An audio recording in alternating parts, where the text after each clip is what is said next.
வேண்டுமென்று விளையாடிவிட்டு உங்கள் அனைவரையும் சந்திப்பதில் பெரும் மகிழ்ச்சி. சுற்றுலா பயணம் மேற்கொண்டிருக்கும் தென்னாப்பிரிக்கா மற்றும் இந்திய அணிக்கிடையிலான ஒரு நாள் போட்டி தொடர்புடன் நடைபெற்றுக் கொண்டிருக்கிறது. ஏற்கனவே முதலாவது போட்டியில் இந்திய அணி வெற்றி பெற்று 1-0 என்ற அடிப்படையில் இந்த போட்டியில் வெற்றி பெற்று தொடரை கைப்பற்றும் முகமாகும். தென்னாப்பிரிக்கா அணியை பொறுத்தவரையில் இந்த போட்டியில் வெற்றி பெற்று தொடரில் நீடித்திருப்பதற்கான வாய்ப்பை ஏற்படுத்தும் போட்டியாக இன்றைய தினத்தில் ராய்ப்பூரில் ஆரம்பமாய்ந்தது குறிப்பிடத்தக்க இந்த போட்டி.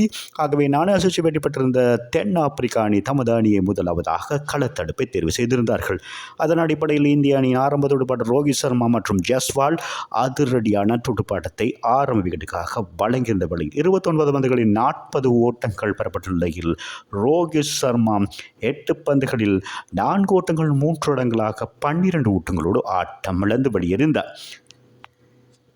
அதன் பின்னதாக அதிரடி ஆட்டக்கார இளம் துடுப்பாட்ட வீரர் ஜஸ்வால் 4 ஓட்டங்கள் 2 6 ஓட்டம் 3 இடங்களாக 22 ஓட்டங்களோடு ஆட்டம் விளக்கும் போது 9.4 பந்து வீச்சில் இந்திய அணி 62 ஓட்டங்களுக்கு 2 விக்கெட்டுகளை இழந்திருந்தது. அதன் பின்னதாக 3வது விக்கெட்டுக்காக விராட் கோலி மற்றும் ருத்ராஜ் கேக்வாட் ஆகிய இருவருக்கு இடையிலான சிறந்த இணைப்பாட்டம் 156 பந்துகளில் 195 ஓட்டங்கள் இந்திய அணிக்கு ஒரு சிறப்பான ஒரு ஓட்ட எண்ணிக்கை பெற்றுக் கொடுப்பதற்கு முக்கிய காரணமாக அமைந்தது. இதில் கேக்வாட் நேற்றைய தினத்தில் 83 பந்துகளில் எதிர்கொண்டு 4 ஓட்டங்கள் 12 6 ஓட்டங்கள் 2 அடங்களாக அதிரடியாக 105 ஓட்டங்களை பெற்றுக் கொடுத்தோடு தன்னுடைய முதலாவது ஒரு நாள் சதத்தை பூர்த்தி செய்திருந்தார். அதன் பின்னதாக விராட் கோலி 93 பந்துகளில் 4 ஓட்டங்கள் 7 6 ஓட்டங்கள் 2 அடங்களாக 102 ஓட்டங்களை பெற்றுக் கொடுத்து தன்னுடைய ஒரு நாள் 53வது சதத்தினை பதிவு செய்திருந்தார் என்பது குறிப்பிடத்தக்க இந்த போட்டித் தொடரில் அடுத்தடுத்து 2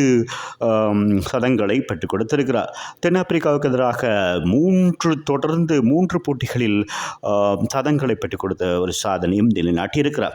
அத்தோடு வாஷிங்டன் சுந்தர் ஒரு ஓட்டத்தோடு ஆட்டம் விளக்க 6வது விக்கெட்டுக்காக ராகுல் மற்றும் ஜடேஜாவுக்கு இடையிலான 54 பந்துகள் எதிர்கொண்டு 69 ஓட்டங்கள் இணைப்பாட்டம் பகிரப்பட்டது. இதில் ஜடேஜா 4 ஓட்டங்கள் 2 அடங்களாக 24 ஓட்டங்களை ஆட்டம் விளக்காது பெற்றுக் கொடுத்தோடு KL ராகுல் அணியின் தலைவர் ஆட்டம் விளக்காது 43 பந்துகளில் 4 ஓட்டங்கள் 6 ஓட்டங்கள் 2 அடங்களாக 66 ஓட்டங்களை பெற்றுக் கொடுக்க நிர்ணயிக்கப்பட்ட 50 ஓவர்களில் 5 விக்கெட்டுகள் இழந்து 358 ஓட்டங்களை இந்திய அணி பெற்றுக் கொடுத்தது.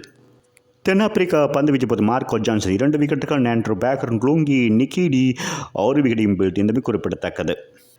இந்திய அணியை பொறுத்தவரை தென்னாப்பிரிக்காவுக்கு எதிராக அதிகூடிய ஓட்ட எண்ணிக்கையை பெற்றுக் கொடுத்திருந்தார்கள் என்பது குறிப்பிடத்தக்கது. 2010ஆம் ஆண்டு குவாலியூரில் 401 ஓட்டங்களுக்கு 3 விக்கெட்டுகளாகவே இந்த ஓட்ட எண்ணிக்கை 2வது சிறந்த ஓட்ட எண்ணிக்கையாக இந்திய அணிக்கு பதிவானது என்பது குறிப்பிடத்தக்கது. ஆகவே 359 ஓட்டங்கள் இலக்காக நினைக்கப்பட்டிருந்த வழக்கில் ஆரம்பத்தோடு பட டிகோக் ஆட்டம் எழுதியிருந்த 4 ஓட்டங்களை 8 ஓட்டங்களோடு 26 ஓட்டங்களுக்கு 1 விக்கெட்டை இழந்திருந்தார்கள். அதன் பின்னதாக 2வது விக்கெட்டுக்காக மார்க்கம் மற்றும் அணியின் தலைவர் பவுமா 96 பந்துகள் எதிர்கொண்டு 101 ஓட்டங்கள் இணைப்பாட்டம் பெறப்பட்டிருந்தமை குறிப்பிடத்தக்கது. இதில் டமு பவுமா 4 ஓட்டங்கள் 6 ஓட்டம் 3 இடங்கள் 46 ஓட்டங்களை பெற்றுக் கொடுத்து ஆட்டம் விளக்க 3வது விக்கெட்டுக்காக மார்க்கம் மற்றும் பிரிட்ஸுக்கு இடையிலான 55 பந்துகளில் 70 ஓட்டங்கள் பெறப்பட்டிருந்தன. மார்க்கம் 98 பந்துகளில் 4 ஓட்டங்கள் 10 6 ஓட்டங்கள் 4 இடங்களாக 110 ஓட்டங்களில் சதத்தை பெற்றுக் கொடுத்திருந்தார்.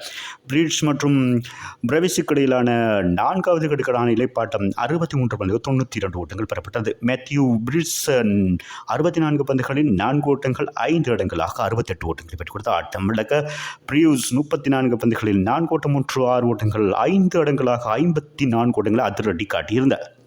இவரது துடுப்பாட்டம் தென்னாப்பிரிக்கா அணிக்கு ஒரு சிறப்பான ஒரு இலக்கை அடைவதற்கு முக்கிய காரணமாக அமைந்தது. டோனி டி ஜோரி காலில் காயம் காரணமாக இந்த போட்டியிலிருந்து வெளியேறின என்பது குறிப்பிடத்தக்கது. 11 பந்துகளில் 4 ஓட்டம் 3 இடங்களாக 17 ஓட்டங்கள் பெற்றிருந்த வழக்கில் அவர் வெளியேறினார்.